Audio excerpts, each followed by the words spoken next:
وطن میرا بھارت میرا دیش جتنا گرو اور فخر کرے اتنا کم ہے. یہ وہ عظیم خزانہ اپنے سروں میں لے کر کے تمہارے سامنے آئیں گے. ان کو اساتذہ نے درس دیا ہے. یہ اولیاء نشین جنہوں نے راتوں کو جھاگ کر اور عظیم خزانہ اپنے دلوں میں جمع کیا اور امت کے سامنے پیش ہو رہے ہیں. یہ ہندوستان کے بہترین ناگرک ہیں جن پڑوسیوں کا ان کو سبق سکھایا گیا. ان کو ماتا پتا کا آدر سکھایا گیا. ان کو بڑوں کا احترام سکھایا گیا. جی ہاں, ان کو کہا گیا کہ جن کے دلوں میں بڑوں کا احترام نہ ہو اور جن کے دلوں میں چھوٹوں کی شفقت نہ ہو وہ محمدی نہیں ہو سکتا.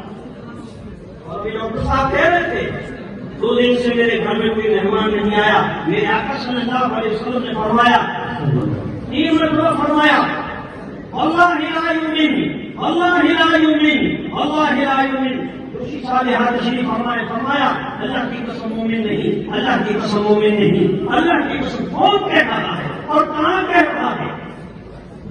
وہ جہاں جبریل امین حاضری دیتے ہیں, جہاں شیعہ ہی شکر کا قرآن نازل ہو رہا ہے, مسجد نبوی کا ممبر ہے اور صلاۃ کے بعد سب سے بزرگ ترین شخصیت یہ فرما رہے ہیں محمدی کہلانے کا مستحق نہیں ہے. کون؟ جس کا پڑوسی اس کے شر سے محفوظ نہیں وہ محمدی کہلانے کا مستحق نہیں. مسلمان نہیں, یہودی نہیں, عیسائی نہیں, نصرانی نہیں. فرمایا جس کا مذہب کوئی بھی ہو میرا پیغام یہ ہے تم ان کے ساتھ میں حسن سلوک کرو. جی ہاں, فرمایا تو تمہارے راستے میں کانٹے بچھائے تم کانٹے نہ بچھاؤ ورنہ راہیں کانٹوں سے بھر جائے گی. کوئی تمہارے راستے میں کانٹے بچھائے تم کانٹوں کو ہٹاؤ تاکہ انسانیت کا راستہ صاف ہو جائے. یہ مدارس کا پیغام ہے.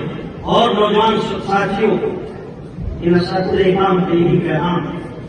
تم جاؤ گے ملت کے سامنے, کہیں تمہیں رسم و رواج کے تھپڑے ہوں گے, کہیں تمہارے سامنے طرح طرح کی آزمائشیں ہوں گی. ان اساتذہ کرام کا یہی پیغام ہے ملت کے سامنے جاؤ. تم نے ان کی شفقتوں کے زیر سایہ, تم نے ان کی محبتوں کے زیر سایہ, تم نے ان کی شفقتوں کے زیر سایہ لمبا زمانہ گزرا ہے.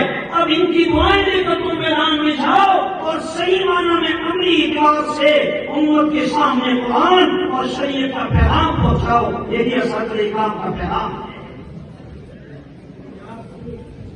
چاروں طرف فکروں کا دور ہے اور سچ کہتا ہوں لوگ کی باتیں کسی انسان کو ڈھونڈ رہے ہیں.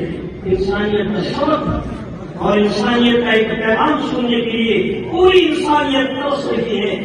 کوئی غلامان محمد صلی اللہ علیہ وسلم, ہاں 40 یہ امت کے فرشتہ صفت انسان جو اسکول سے نکل کر مانے کی اور ان اساتذہ کی دعائیں لے کر کے امت کے سامنے آ رہے ہیں. امت کے لوگوں ان علماء کرام کی راہوں میں پلکیں بچھانا, ان کے پیغام کو سننا.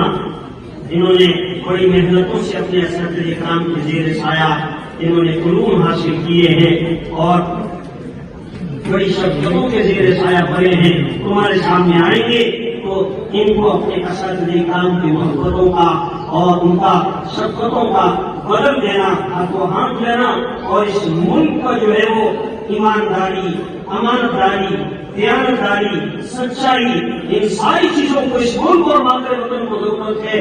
مہکتے ہوئے پھول مت کر جاؤ, معاشرے کو مہکا دو اور جو نفرتیں پھیلا رہے ہیں ان نفرتوں پھیلانے والوں کے سامنے محبت کا پیغام لے کے جاؤ, قرآن کا پیغام لے کے جاؤ. اور ڈاکٹر صاحب کہہ رہے تھے صرف قرآن مسلمانوں کا قرآن نہیں ہے بلکہ قرآن میں یا ایھا الذین آمنوا کم ہے اور یا ایھا الناس زیادہ ہے.